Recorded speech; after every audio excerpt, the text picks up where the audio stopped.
Price lord. దేవునికి స్తోత్రం కలుగును గాక. ప్రపంచ దేశాల్లోనూ 2 తెలుగు రాష్ట్రాలు ఉంటున్న ప్రజలకును ప్రేయర్ ఈజ్ యువర్ బ్లెస్సింగ్ అనే మా యూట్యూబ్ ఛానల్ నుండి నజరేయుడైన యేసుక్రీస్తు వారి అతి పరిశుద్ధ నామములో మీ అందరికీ నా వందనాలు తెలియజేస్తున్నాను. దేవుని పిల్లలారా, మీతో ఒక ముఖ్యమైన సంగతి పంచుకోవాలని మేము ముందుకు వచ్చాను. ఈ మధ్యకాలంలో పరిచర్యలో వాడబడటం, తర్వాత డైలీ లైవ్ ఇస్తున్నాను. వీడియోసే కొంచెం చేయలేదు, ఖాళీ లేక. దేవుని పిల్లలారా, ఈరోజు ఒక ఎంతో బాధాకరమైన సంగతి మీ ముందుకు తీసుకొస్తున్నా. ఎందుకంటే ఇది ఆల్రెడీ చాలా మందికి తెలుసు. ఇన్స్టాలోను, వాట్సాప్లోను, ఫేస్బుక్లోను, యూట్యూబ్లోను చాలా రన్ అవుతుంది. ఇది ఏంటది? మరి ఆవిడ పాస్టమ్ గారో తెలియదు, లేకపోతే స్వార్థికురాలో తెలియదు, కానీ ఆ ఒక దేవుని కొరకు, లేదంటే యేసుక్రీస్తు వారి నామాన్ని అనవసరమైన సాక్ష్యాలు, ఏది చెప్పాలో ఏది చెప్పకూడదో, అసలు అది వాక్యానుసారమా కాదా, ఈ సాక్ష్యము వాక్యానుసారమా కాదా అనేది ఆలోచించకుండానే ఆమె నోటికి ఏం మాటలు వస్తే అది మాట్లాడేస్తుంది. అవి తీసుకుని క్రీస్తు వ్యతిరేకులైన వారు చాలా హేళనకరంగా దేవుని నామాన్ని దోషం పాలు చేస్తున్నారు. అది చూసి బాధేసి స్పందించాల్సి వచ్చింది. ఎవరిని కించపరచాలని కాదు. దేవుని పిల్లలారా, గమనించాలి. ఆమె సంగతి మీకు మరి మీలో చాలా మందికి తెలుసు. ఆవిడెవరో, అసలు ఆవిడ ఏం మాట్లాడుతున్నారు మీరు విన్న తర్వాత దాని విషయంలో మనం వాక్యానుసారంగా ఆమెను ఖండిద్దాం. చెప్పొచ్చుగా దీనకు పరిశుద్ధాత్మ గ్యాస్ అయిపోయింది నాయన అంటే గ్యాస్ అని మన ఇంటి ముందర తీసుకొచ్చి పెడతాడు ఆయన. దబకన గ్యాస్ అయిపోయింది అనుకున్నాం, పరిశుద్ధాత్మను పక్కకున్నట్టుగా చెప్పొచ్చుగా దీనకు పరిశుద్ధాత్మ గ్యాస్ అయిపోయింది నాయన అంటే గ్యాస్ అని మన ఇంటి ముందర. పరిశుద్ధాత్ముడిని ఈవిడంట గ్యాస్ అయిపోతేనంట పరిశుద్ధాత్మని అడుగుతుందంట. నేను లైవ్ పెట్టినప్పుడు లేకపోతే వీడియో చేసినప్పుడు కింద క్రీస్తు వ్యతిరేకుల కామెంట్స్ ఏం తెలియజేస్తున్నారంటే, మా ఇంట్లో గ్యాస్ అయిపోయింది, కాస్త మీ ఏసైని గ్యాస్ ఇమ్మానండి, మా ఇంట్లో నెట్ అయిపోయింది, మీ ఏసైని నెట్ ఇమ్మానండి, మా ఇంట్లో అదైపోయింది మరి అని కామెంట్ పెడుతున్నారు. పరిశుద్ధాత్మ దేవుని పని ఏంటండి? పరిశుద్ధాత్ముడు పని ఏంటండి? యోహాను గారు రాసిన సువార్తలో మనం చూసినట్లయితే, దేవుని పిల్లలారా, యోహాను గారు రాసిన సువార్తలో మీరు లేఖనం వాక్యానుసారంగా మనం చూసినట్లయితే, నేను మీ యొద్ద ఉండగానే, యోహాను గారు రాసిన సువార్త 14వ అధ్యాయము 25వ వచనాన్ని మనం ధ్యానం చేసుకుందాము. దేవుని పిల్లలారా, నేను మీ యొద్ద ఉండగానే ఈ మాటలు మీతో చెప్పి తిని, ఆదరణకర్త అనగా తండ్రి నా నామమున పంపబోవు పరిశుద్ధాత్మ సమస్తమును మీకు బోధించి నేను మీతో చెప్పిన సంగతులన్నిటినీ మీకు జ్ఞాపకము చేయును. హల్లెలూయా. దేవునికి స్తోత్రం కలుగును గాక. దేవుని పిల్లలారా, ఇక్కడ పరిశుద్ధాత్మ దేవుని పని ఏంటండి? పరిశుద్ధాత్ముని పనేంటి? దేవుడు పంపించిన ఆదరణకర్త అయిన ఈ పరిశుద్ధాత్ముని పని ఏంటంటే, పాపములు ఒప్పింపచేసి లోకానికి రక్షణ ప్రకటించి, అసలు దేవుని ప్రణాళిక ఏంటి, దేవుని ఉద్దేశం ఏంటి అందరికీ దిగంతములు తెలియచేయటం కోసమే కదండి పరిశుద్ధాత్ముడు. గ్యాస్ బండ్ అయిపోతే పరిశుద్ధాత్మను అడగమంటుంది. ఏమ్మా, మీరు దైవసేవకురాలా లేకపోతే ఎక్కడ సేవ చేస్తున్నారో నాకు తెలియదు కానమ్మా, మీ నెంబర్ కూడా లేదు, లేకపోతే మీ నెంబర్ ఫోన్ చేసి మాట్లాడదాం అనుకున్నాను, ఇలా వీడియో చేయకముందే మాట్లాడదాం అనుకున్నాను. ఒకవేళ మీరు ఈ వీడియో చూసినట్లయితే, అమ్మ ఏది వాక్యానుసారమో కాదో మీరు ఒకసారి జ్ఞాపకం చేసుకోండి అమ్మా. ఎంతమంది దేవుని నామాన్ని అవమానపరుస్తున్నారు. యేసు నామాన్ని మీరు ఇలా కూడా వాడుతున్నారా? పరిశుద్ధాత్ముడు గ్యాస్ బండ అడగాల పరిశుద్ధాత్ముడిని? అసలు పరిశుద్ధాత్ముడు అంటే ఎవరు? ఆయన ఎందుకు వచ్చారు ఈ లోకానికి? ఆయన చేసే పనేంటి మీకు తెలుసమ్మా? వాక్యం తెలుసా? నాకంటే పెద్దవారిలా ఉన్నారు మీరు. ఎందుకు వచ్చిందమ్మా? ఒకసారి వాక్యాన్ని చూసి, అసలు ఈ లోకంలో మనం క్రీస్తుని ప్రకటిస్తున్నామో, క్రీస్తు వ్యతిరేకులైన వారు లేకపోతే ఇతరులు ఏమి నేర్చుకుంటారు మన నుంచి, మన బోధ నుంచి, మన యొక్క వాక్యము, మన ప్రసంగాల నుంచి ఏమి నేర్చుకుంటారు? దేవుడు మనలో ఒక ఉన్నతమైన పాత్రలుగా వాడుకోవడానికి ఆయన ఉద్దేశం కలిగి ఉన్నాడే తప్ప, ఏందమ్మా మీరు మాట్లాడేది? అసలు ఏం బాగులేదమ్మా, ఏం బాగులేదు మీ జీవితంలో. అమ్మా ఒకసారి మీరు గమనించాలని తెలియచేస్తున్నాను. పరిశుద్ధాత్ముడు గ్యాస్ బండిస్తాడా? ఆయన వచ్చిన పని ఏంటి? యోహాను గారు రాసిన సువార్తలో క్రీస్తు ఏం చెప్పాడు పరిశుద్ధాత్ముడు కొరకు? ఆయన వచ్చిన పని ఏంటి? ప్రతి ఒక్క వ్యక్తి, నశించిపోతున్న ప్రతి ఆత్మను వెదకి రక్షించి, పాపములు ఒప్పింపచేసి, అతిక్రమాలు ఒప్పింపచేసి పరలోకానికి తీసుకువెళ్ళడం కోసం మనస్సాక్షి బ్రతికించుట కొరకు పరిశుద్ధాత్ముని యొక్క పనమ్మ. గ్యాస్ బండ్లాట ఆయన అడగరమ్మా, గ్యాస్ బండ్లాట ఆయన అడగరు. ఇంకా మళ్ళీ ఈవిడేమంటున్నారు ఒకసారి వినండి. మరలా ఒకరోజు ఇట్లా నడుచుకుంటా, ప్రభా నాకు 200 అయితే బాగుండదు ఆయన అనుకుంటా నడుచుకున్నాం. మాట్లాడుకుంటూ నడిచిన బాబు కాళ్ళ కలబడినాయి. చూస్తే 100 రూపాయల నోటు కనిపించింది, తీసి చూస్తే 200 ఉన్నాయి మడత. తర్వాత ఏటీఎం కాడికి పోయి ఏమా ఎవరి ఆ డబ్బులు? పాస్టమ్ గారేనా మీరు? అసలు దైవసేవకురాలేమో మీరు? ఎవరి ఆ డబ్బులు? పాపం దేనికి ఉపయోగించుకోవటానికి తెచ్చుకున్నారు? ఏ పని మీద ఆ డబ్బులు దాచుకున్నారు? పాపం రోజంతా కష్టపడిన డబ్బులు ఏమయ్యి?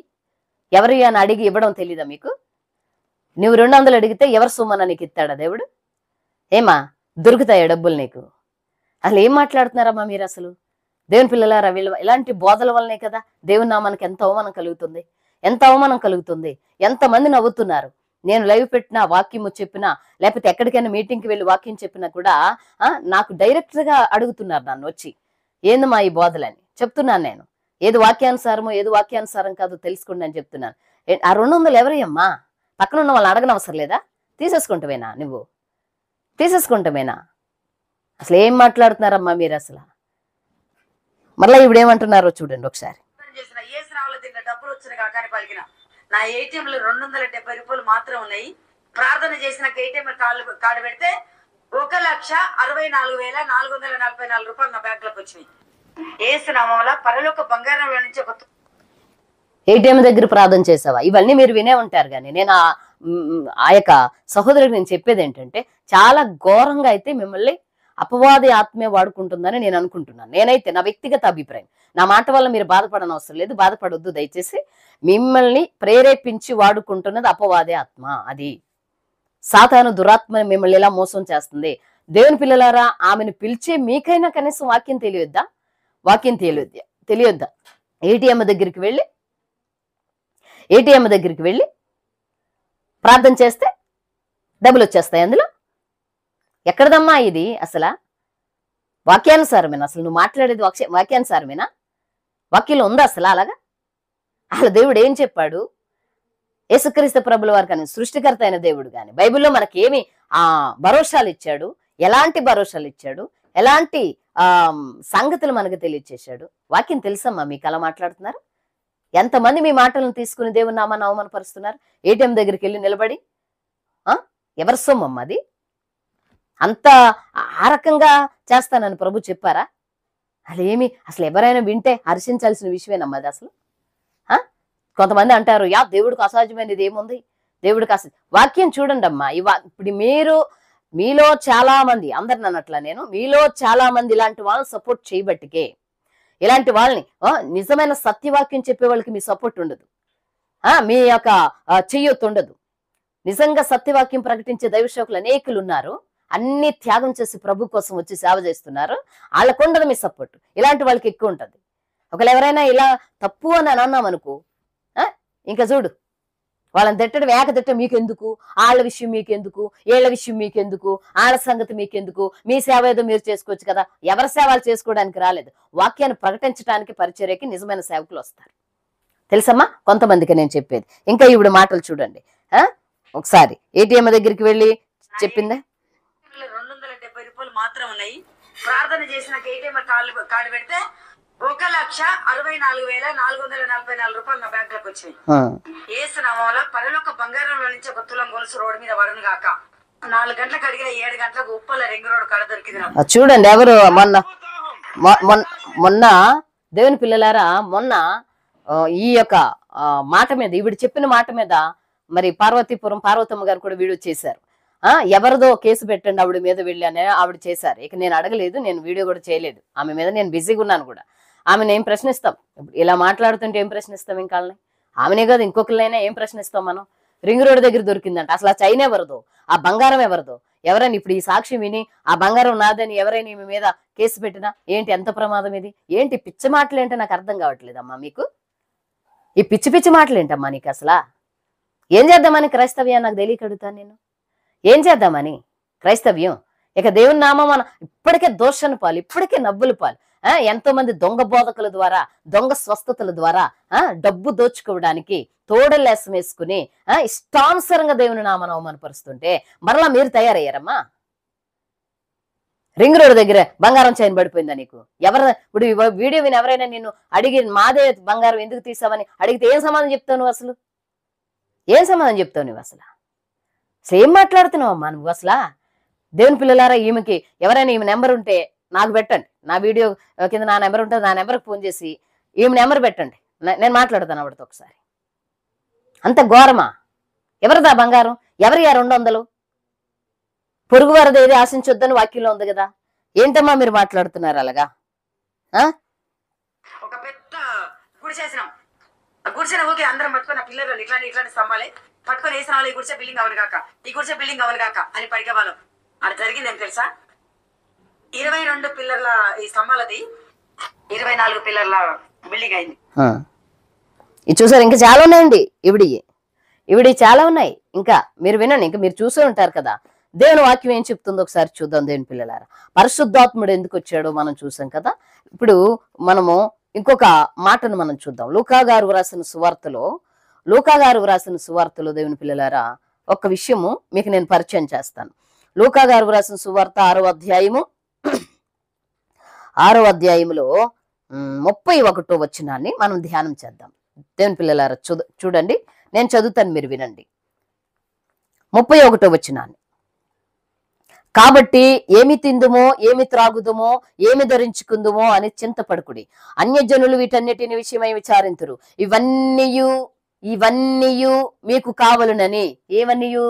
వస్త్రాలు, తిండి, తర్వాత మనకు అవసరాలు, మనకు ఉండడం నిలువ నీడ, తర్వాత మనకి ఏదైతే కావాలో మొత్తం అన్నమాట. మొత్తం ఈ లోకములో ఒక వ్యక్తి జీవించటం కోసము ప్రతి జీవనోపాధికి సంబంధించింది ప్రతిదీ కూడా కావాలనంట మన పరలోకమందున్న తండ్రికి తెలుసంట. ఇక్కడ అంటూ ఉన్నారు కదా ఆ మాట, ఇవన్నీ మీకు కావాలనని మీ పరలోకపు తండ్రికి తెలియను.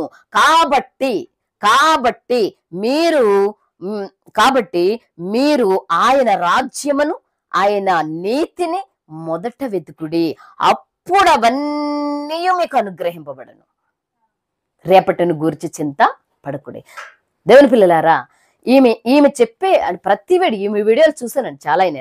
నాకు పంపించారు, అమ్మగారు మీరు ఖాళీ ఉంటే దీని మీద మాట్లాడండి, కొంచెం మాట్లాడండి అని చాలా మంది నాకు పంపించారు. ఇక సర్లే ఎందుకులే, నేను ఆమె మన వాళ్ళు కొంతమంది ఏమైనా మాట్లాడతారులే, మాట్లాడిన తర్వాత ఆమె వింటారులే అనుకున్నా. నాకు ఖాళీ కూడా లేదు, లేకపోతే మాట్లాడతాను. మీకు తెలుసు కదా, వెంటనే ఎవరు వీడియో పెట్టినా కూడా నేను చేస్తాను. దేవుని పిల్లలారా, నాకు కొంచెం ఖాళీ లేక నేను చేయలేదు. ఏంటంటే గ్యాస్ బండ పరిశుద్ధాత్మని అడగాలంట. పరిశుద్ధాత్మని గ్యాస్ బండ అడక్కమ్మా. పాస్టమ్ గారా, మీరు ఎవరు సువార్తికులు నాకు తెలియదు కానీ, మీరు ఎక్కడ ఉంటారో తెలియదు కానీ మీ నెంబర్ కూడా పెట్టండి వీడియోలో. గ్యాస్ బండ పరిశుద్ధాత్ముడు ఇప్పుడు పాపమును ఒప్పింపజేస్తాడు. రింగ్ రోడ్లో బంగారం దొరికింది, 200 బస్ స్టాండ్ లో దొరికాయి. ఎవడ సొమ్ము తీసేసుకుంటావు నువ్వు? వాళ్ళు అడిగితే నువ్వేం చేస్తావు? ఎవడ సొమ్ము తీసుకుంటావు నువ్వు?